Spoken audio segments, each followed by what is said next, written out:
വിളന്തറ എന്നാണ് ആ നാടിന്റെ പേര്. ഗ്രാമീണം കശുവണ്ടി മേഖലയാണ്. അവന്റെ വീടെന്ന് വിളിക്കാൻ കഴിയുമോ എന്നതിന് സംശയം. ഒരു കാവൽപുര.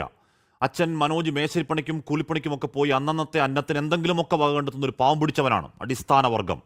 രണ്ടു മക്കളിൽ മൂത്തവനെ കയ്യിൽ പിടിച്ച ആ സ്കൂളിൽ രാവിലെ കൊണ്ട് വിട്ടതാണ്. പിന്നെ ആ അച്ഛൻ മകനെ കാണുന്നത് മോർച്ചറിയിലാണ്.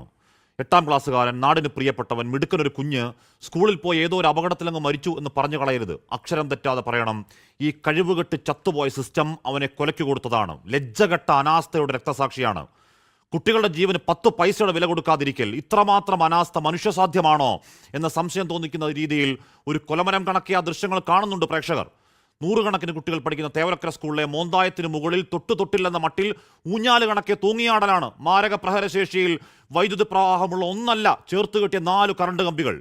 രാവിലത്തെ കളിക്കിടെ ആ നാശം പിടിച്ച തകരഷീറ്റിന്റെ മുകളിലേക്ക് തെറിച്ചുപോയ കൂട്ടുകാരന്റെ ചെരുപ്പെടുക്കാൻ കയറിയതാണ് ചുറുചുറുക്കുള്ള ആ മിടുക്കൻ.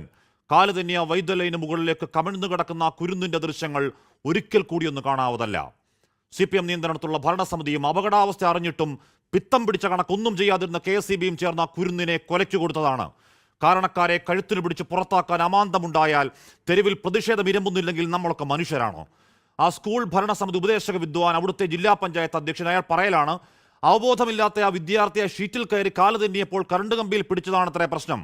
മരിച്ച കുട്ടിയെ കുറ്റക്കാരനാക്കുന്നോ? മനുഷ്യത്വമെന്ന വാക്കു കേൾക്കാത്ത നേതാവെ നാക്കു വളയ്ക്കാൻ ഉളുപ്പുണ്ടോ?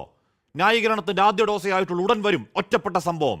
2 നാൾ കഴിഞ്ഞാൽ കേൾക്കാം. മരണവ്യാപാരികളുടെ ആഭാസ നൃത്തം, സർക്കാരിനെതിരായ ഗൂഢാലോചന, വലതുമാധ്യമങ്ങളുടെ എന്തോ മണ്ണാങ്കട്ട, കാൽക്കാശിന് വിലയില്ലാത്ത സൈദ്ധാന്തിക വിടുവായത്തങ്ങൾ. മാറാത്ത ഫോർമാറ്റാണ്.